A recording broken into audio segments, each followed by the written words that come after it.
so we looked at the definition of heavy, and we looked at like weight. And he was like, don't think of like barbell and working out. Think of the load, the stressors, right? So the heavy is not exactly what you think it is.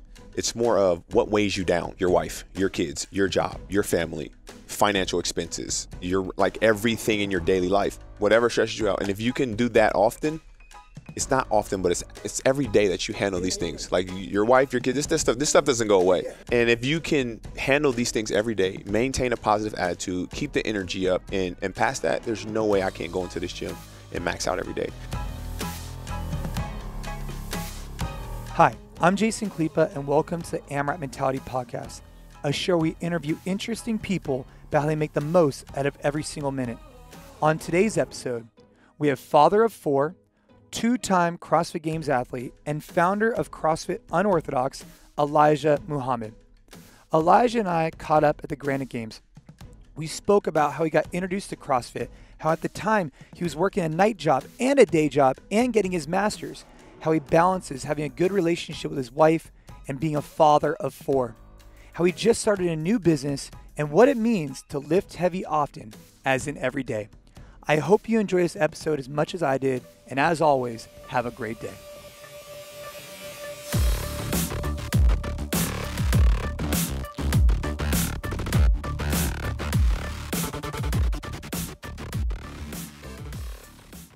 All right, everybody, welcome back to another episode of the AMRAP Mentality podcast. I'm here with CrossFit Games veteran, longtime buddy Elijah Muhammad, and we are going to discuss life, family, having what, 5 kids? Four kids, yeah. And all under the age of what, 10? Yep, all under the age of 10. So let's dive right in. Elijah, Do you have 20 minutes to discuss? Yes. All right, I'm going to start a 20-minute clock, 20-minute AMRAP with Elijah on life, fitness, and family. Yeah. 3, 2, 1, let's go. So you went to the games 2015, 2017. Yep. And how'd you find CrossFit? How'd you get into CrossFit in particular? Pretty much the same way as Froning. So I was at Tennessee Tech, graduated from college, and just finished playing basketball. And Chip Pugh, my strength coach, was like, "Hey, you'll be a good CrossFitter. You should come do my team and compete in CrossFit." So I jumped on the team in 2011, and kind of that was it. It was like, okay, like I gotta get better at this. So I was on team with Rich in 2011, and he had did team. That's when you can get the invite. Yeah, so that's when you can get the invite. Okay. So he did team at regionals, and they got the invite to the games. And yeah, I remember that. That was the year where I was like, all right, well maybe I can be good at this. So I'm gonna go all in and started training with him, and one thing led to the next. So you were going to Tennessee Tech. Yep. You were going to Tennessee Tech, and you were playing basketball? Playing basketball, Playing basketball. And then you got introduced to CrossFit, started training with Rich a lot. I'm sure that was helpful. Yeah, that was very helpful. And so then from there, tell me, I remember, so you competed in regionals as an individual in 2000, starting when? It was 12. Starting 12. It's Central. I remember the event. I mean, I already know who you were. Yeah. But the event that just like blew my mind, you know which one I'm going to bring up, yeah. was the legless rope climb. I want to say run event, maybe? Yeah, it was just a sprint rope climb. Bro. Yeah. Oh my God. Dude, you jumped and you basically just jumped up and hit the target. Man, listen, when I saw that event, the funny thing about that event is the event before was a handstand push-up workout, and it blew me up, like just destroyed me. Yeah. So I was like, man, I was in top 5. So I was like pretty much on my way to qualifying for the games. And this is in 14. This is in 14. And it took me from like 4th or 3rd to like 9th. And I was like, holy crap, like I got to do it. And I knew that event was running and jumping. And I was like, this is what I've done most of my life. Like, for anybody listening who hasn't seen this video, it's pretty impressive. It's very impressive. It was fun. That was a fun event. And when they recapped and said what I did, I went back and watched the video. Like, did that really happen? Like, that was I really able to do that? And I watched it and I was like, wow, like I was. Like, yeah. And so that was in 2014. So take us through. So you went 2011. You went team.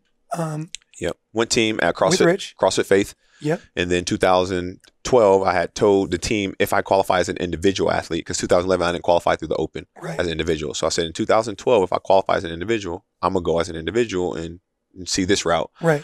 Qualified, went to regionals. I want to say 11th or 12th, and that's when the region was like Dan Bailey, Scott Pantrick, Graham Holmberg, Froning.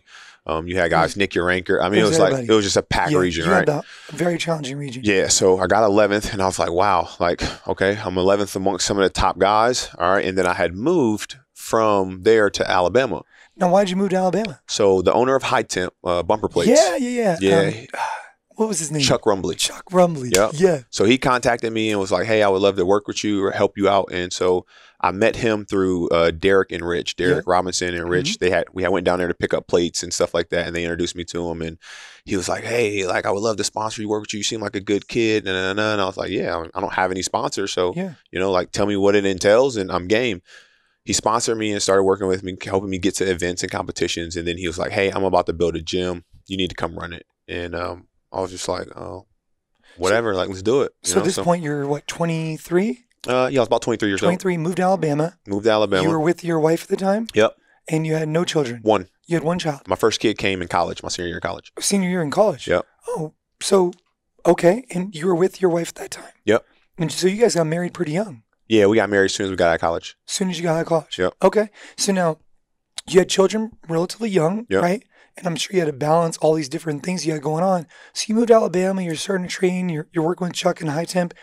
And that's in 2012, 2013? 13, 14, 15. 13, 14, 15. Yep. And so then you make it to the games in 2015. Yep. So these years you were building up, kind of building your reputation, lift heavy Hopton as an everyday. Yeah. And so you're kind of building this reputation, and then you go to the games. Yep. Now, at that point, you were still coaching for Chuck. Yep. I was running the gym. And now when you went to the games, was it what you expected? Because you had been working towards that for, 4 or 5 years. Yeah. So is that what you were thinking? The mentality was I had got to train with Rich and I got to see what it takes to be a champion or what it takes to win. And from the beginning, I was not willing to do that. So I just knew, like, training with him, the byproduct is just getting fitter and generally probably getting fitter than most of the people I have to compete against. Yeah. So therefore it was just like, man, I just want to be known. I'm putting in this work. I have to get to the end goal. I got to the games in 2015 and it was everything I expected plus more. It was the feeling that I wanted to feel of making the accomplishment of getting there. Everything was exactly what it was. When I competed at the games in 2015, it broke me. Like, mentally, I was like, what am I doing? Yeah. What was your overall placing? 16th. 16th, Yeah. which is good. Which is really good from a lot of people. But the standpoint of, I always tell people, and I don't mean to knock anyone that does things that they love to do. I don't do things because I love to do them. I do things because they allow me to take care of my family. Yeah. So therefore, if I can take care of my family doing it, I find passion in that my family is smiling. They have a roof over their head. So when I got to the games, leading up to that, I did a few events and I made a huge chunk of money doing a few events and competing in grid. I had just made a lot of money. And so I got to the games and I left with $8,000 and I was like, I'm wrecked. Like, mentally, physically, emotionally, I am beat up. And I really didn't get what I kind of what I was thinking I was going to get out of it. Well, that's really interesting to me. So earlier on, you had a child at a young age. Yep. And so obviously money starts to become a big factor because you want to provide for them. So is that something that stems from your childhood? Like, you've always wanted to take care of yourself and your family? Yeah, for sure. When I was a kid, I had really good chances of, I had a lot of people thought I would play pro ball. Yeah. I was really big in my city, Columbus, Ohio, where I grew up at. In basketball, I was one of the most known point guards there. And it just became this, okay, I have to do what I need to do so that I can help my mom out, so I can help my sisters out, so I can do this when I get. And once I kind of met my wife, she kind of explained to me, like, you don't have to do this to help them. They have to help themselves. Like, you have to take care of you. How many brothers and sisters did you have? I have 4 sisters. 4 sisters. Yeah. And your mom, and then it was your dad? My mom. Just my mom. Just your mom. Yeah. So your mom, single mom. Yeah. Took care of 3 of us. And then the other ones they're older. They're a lot older than me. So Wow. So you learned from a young age, like, hard work and providing and so then that carried over. So you go to the games and ultimately, I think you, from what I'm gathering, correct me if I'm wrong, you felt like it maybe didn't hit the expectation because you were hoping for more of a financial gain? Financial. That was the only part. The experience, phenomenal. The crowd, the judges, the people, what I took from it, phenomenal. It was just like, since I was so drained, I felt like I didn't make anything. And I from think that's it, a really important thing to note. Like, yeah. I think a lot of people don't talk about it. You're actually probably one of the first people to talk about it in the sense that, you put in all this sacrifice, all this time, Yeah. you travel out there, you beat up your body, and then what is the reward from that? And there's a lot of rewards in so many different areas, but for you, you're bringing up the monetary side. Yeah. And so if you're training, doing all these things on this side, what are you giving up on this side? That's what it is. It's really interesting to So me. when the sacrifice is made, I take time away from my children, my family, my wife, and then the financial gain isn't there, it's just kind of like, what am I like? Yeah, what are you doing? Yeah. So now you move from 2015, you go into 2016, you missed the games that year. How did that make you feel? Why were you still going for it? If it maybe didn't work for you in 15, Yeah. why did you still go for it in 16? So what happened is, a lot of people say, like, and I'm the same way. Like, I don't care what other people think. I'm going to live my life the way I live it. But at the same time, in the back of your mind, it's just kind of like, man, I don't want to be a statistic of this, of that. Yeah. And so I qualified in 15, and I was beat up. I stopped training. I was just kind of like, you know what, maybe I'll just, do CrossFit and, keep myself healthy and work out and try to build my gym and this and that. And something inside of me was just like, I don't want it to be a fluke. Like, I don't want it to be like he had a good year. Yeah. Like, I've been at this for a long time. You want to be, quote, proven. Yes. Yeah. Or recognize that he's a competitor. He's in the top field no matter what, So 2016, we had moved to Vegas, got a job in Vegas, and we moved out there. And I was like, all right, like, I'm going to go for it. Got a new job, supposed to be making a lot more money and stuff like that, to where I can actually feel comfortable making these sacrifices. And even though in Alabama and high temp, I probably was getting paid more than any regular coaches at facilities, due to the fact that high temp is a very big business, especially pretty much everyone has bumper plates in their gym. And so I moved out there, and the reason I moved out there is because the owner of high temp, we had a talk, and he was just like, hey, you don't know what you value until you own it. And I was just like, wow. He was just like, you probably need to take this job out there if they're offering you ownership, so you can see if this is exactly what you want to do, or are you just doing it because you get a check. So you were in Alabama. In Alabama. You had just finished competing. Yep. You were evaluating, hey, what are we doing next? And an opportunity came up to open a gym with a partner in Vegas. The gym was already open. It was just me coming in and then building the gym. So you moved, at that point, you had one child or two? Oh, we had three. You had three? Yeah. Oh, boy. Okay. So you're living in Alabama. You pick up. All right, let's rock and roll. Yeah. And you move to Vegas. Yeah. And at that point, correct me if I'm wrong, things didn't quite go as you had planned. Now, at that time, had you already started your seminars of your lifting seminars? Yep. So those had been some income, and you're doing well there? Yeah, they were picking up really fast, especially after the games, with the publicity of now being a games athlete, being on the big stage. So that was some additional value that maybe you didn't get immediately? Yes, right? For sure. So those were picking up. They were doing really well. We started them in 2014.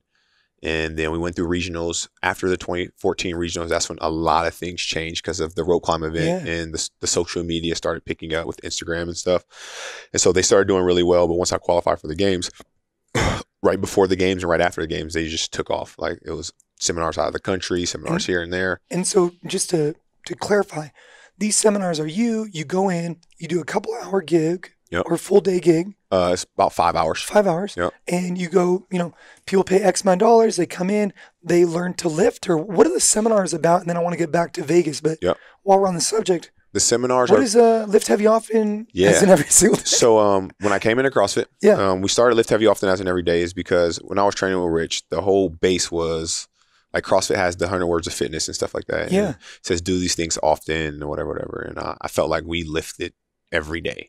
And I went to Chip Pugh and I was like, why am I not recovering like Rich? Like, why am I not able to do, like, why do I feel like crap? And he seems okay. Like, and he sat down and he was like, you gotta remember, like, when you talk about heavy, right? It's not just weight or it's not just the barbell. You got to think about, like, you have a night job. I was working a night job. So I was going to work at like 6 p.m. and getting off at like probably 3 in the morning. I was riding my bike probably 10, 12 miles to the job. Yeah. And then I was driving around buildings, cleaning buildings at night, coming back. And that was just to make supplemental income while I was. And this is when you graduated from college. From tech. From tech, yep. And so you were You were cleaning buildings. I was cleaning buildings, and I was a strength and conditioning coach for men's basketball and golf and tennis. Wow. So you had 2 jobs. So yeah. So it got to the point where I was like sleeping in the gym because I had 5 a.m. with basketball, and I was getting off at 3. And so I would just get to the gym, open it up, go in there, lay down for a few hours, get ready to coach. And this is when you had a wife back home and a baby. And I had a wife and a newborn kid. And I got to the point where I was like, I'm just like, I'm training with Rich, like 5 a.m. I'm done coaching and Rich at the gym by 6, and boom, it's like, we're hitting it. And I knew everything would be okay. Rich was very, very helpful, like in a lot of ways that people don't think. Like, he was very helpful to my family of what he did and what he said and the things he was willing to do and help us and stuff like that. So I was working the night job because I was like, hey, I need to make more money, like, period. The night job was awesome. I got to free my mind, listen to my music, and just clean all night. I got to just be to myself. But the sacrifice was that I wasn't at home as much. I didn't get to spend time with my family as much. And so once we did that, Chip Pugh said, hey, quit the night job. So we was talking about the lift heavy often. And basically I was like, I'm not recovering like Rich. I'm wrecked. Like, I can't even focus. I'm in grad school. So you're going to grad school? Yeah. Wait, so you did your undergrad in what? My undergrad was in interdisciplinary studies and exercise science. And then what was your grad in? In education, because I wanted to be a PE teacher. Bro, you're blowing my mind right now. So you're working a night job cleaning something. Yeah. You're trying to compete on a team for the CrossFit Games. You got a baby, a wife, and you're going to grad school? And I'm in grad school. Bro, you are, all right. So I sat down with Chip, and he was just like, remember, so we looked at the definition of heavy, and we looked at like weight. And he was like, don't think of like barbell and working out. Think of the load, the stressors, right? So the heavy is not exactly what you think it is. It's more of what weighs you down. Your wife, your kids, your job, your family, financial expenses, your like everything in your daily life. And so we started it because it was like, okay, everyone knows me for weightlifting once we got to a certain point in my life. But what had happened is that I did my level 1, I did my CrossFit weightlifting, I did all these seminars. And as I grew in CrossFit, I was like, there's not enough of this. Like, CrossFit can't tailor to everyone. So if I'm an advocate for CrossFit, if I'm a firm believer in this type of training and teaching, well, I'm going to go do it myself. I'm going to get out in front of people and teach them. Yeah. And I felt like weightlifting was a big... Like, so when you say lift heavy often, as in every day, you're referring to... Stressors. That's it. Whatever stresses you out. And if you can do that often... It's not often, but it's every day that you handle these things. Yeah. Like your wife, your kids, this stuff doesn't go away. And if, the choir on and if you can handle these things every day, maintain a positive attitude, keep the energy up, and past that, there's no way I can't go into this gym and max out every day. And it's perfect that we're talking about the AMRAP mentality, is because what do you do with the AMRAP mentality? You find a way to be efficient. So therefore, if I'm handling all these stressors, I can do them if I do it efficiently. It doesn't stress me out. It doesn't wear me down too much. I can overcome it. It's the same thing with lifting weights. The more efficient I am as a lifter, the more I can lift and the more I can do it. So it just all tied in. And then when Lift Heavy Often came around, my wife sat down and talked about it. And I kind of told her why I said Lift Heavy Often as in every day and all that stuff. And then it was just like, I love it. Let's do a seminar. See, I didn't know the background story on that. And I just figured it was just lifting. But I love that. Yeah. Like that was really, really helpful for me. Yeah. And so you started the seminars. They've been successful. You've been doing them now for what? 4 years? 4 years now. Yeah. Yeah. And so 16, you moved to Vegas, and life kind of threw you some curveballs. Yes. So we moved to Vegas in a hope to basically be part owner in a gym, run a gym. When we got there, it wasn't, I'm not going to say it wasn't exactly what it was, but there were some things that weren't spoken about when we got there. So once we started figuring things out, going over, numbers, everything like, that you're supposed to do in a gym, and not me, but I credit this to my wife. She was like, what's going on? Like, this is not okay. This is wrong. And, me, I'm more of a like, whatever, it'll be all right. We'll make it through. Like, if someone's doing something wrong, I really don't care. It's just as long as I make my money and as long as it's not affecting anything else. When things started affecting the business in the gym, it was like, okay, we either have to get out of here or we have to correct this. And so once we started kind of bumping heads a little bit, it was a quick, like, we got to get out of here. And so without going further into that, because we only have a few more minutes, I want to make sure I dive into other things. What was the big lesson you learned about going out to Vegas? Do you think if you had more conversations, had more clarity, maybe gone out there a few more times, really got to know the situation better, do you think all that could have been resolved? I probably wouldn't have went out there. If I could have found out some of the things before I got out there, I probably wouldn't have made the choice. But someone explained it to me the best. He said that was one of the situations that you won't understand until you live through it. Yeah. And so going out there kind of finalized me knowing that I want to own my own gym. Okay. That I don't want to work with anyone or for anyone. Right. And I think that was the experience to allow me to say, we're moving to Iowa and we're going to open our own gym. Okay. And so dude, that's amazing. So you're in Vegas, you get this epiphany, or this bad situation leads to something where we get great clarity. Yes. And now, then what happened? Where'd you move? So my mother-in-law's in Iowa. Yeah. I qualified for the games 2017. Yep. We go out here, we drop the kids off. It was our first CrossFit Games with no kids. So we were like fired up and excited that we just get to hang out. And the whole weekend, we just had really good conversation, me and my wife. And I mean, that's something that we don't really get. So with 3 kids. Yeah, so we just have all these good conversations, talking. And I literally tell her, I was like, hey, when we get back, we're going to move to Iowa. And my mother-in-law thought I was joking. I was like, no, I think we're going to move to Iowa. We're going to come here. My wife only trusts her mother. She's very, very close to her mother. And so I was like, we have 4 children. We had our situation in Vegas. It is time we're not thinking about money. We're not thinking about anything else. It is time to be closer to family and live the way we know to live. And so it was a no-brainer. So when did you move there? Right after the games 2017. And you've been there since? Yep. And now you're opening a gym? We opened it. It's open. Yeah. And how's it going? It's going well. It's going well. Right now we're in construction, finishing our 4,000 square foot facility, finishing our construction, and it's growing rapidly. No partners, just you and your wife? Just me and my wife. Dude, 4 kids. Yep. Still your mother-in-law's? My mother-in-law, yeah. You're still with her? Like yeah. You're still she's saving money, making it happen? For sure. It's a good feeling, and you can't buy the feeling of like just your family supporting you. Yeah. I get to spend time with my wife, and my kids are at the gym with me. I don't have anyone to answer to except for her, of course. Yeah, the last couple of years, with Ava getting sick, I realized just the importance of having family around, especially when you have kids. Yeah. This way you and your wife can go out on date night, keep the relationship tight. I had told my wife, I was like, we got to get to that. She was like, what? I was like, we're in Hawaii and Jason has his whole family here.